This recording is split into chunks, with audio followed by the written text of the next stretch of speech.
இன்றைய வேதவசனம் சங்கீதம் 37:7. கர்த்தரை நோக்கி அமர்ந்து அவருக்கு காத்திரு.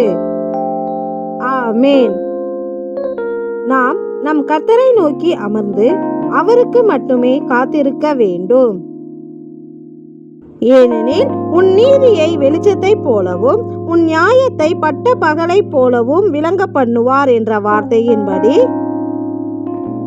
நம்மை சுற்றி இருப்பவர்கள் நம்மீது அநியாயமாய் குற்றம் சுமற்றி நமக்கு அநீதிகளை செய்தாலும் நம்முடைய நீதியையும் நமக்கான நியாயத்தையும் தேவன் பட்ட பகலின் வெளிச்சத்தைப் போல வெளியரங்கமாக்குவார். எனவே நம்மீது அநியாயமாய் குற்றம் சுமற்றுபவர்களோடு நாம் வழக்காடாமல் நம் தேவனிடத்தில் அமர்ந்திருந்து அவருக்காக காத்திருப்போம். தம்முடைய சமூகத்தில் அமர்ந்திருந்து தமக்காக காத்திருப்பவர்களின் நீதியையும் நியாயத்தையும் பட்ட பகலின் வெளிச்சத்தைப் போல வெளியரங்கமாக்கும் எங்கள் நீதியுள்ள தேவனே, உமக்கு நன்றி செலுத்துகிறோம். நன்றி.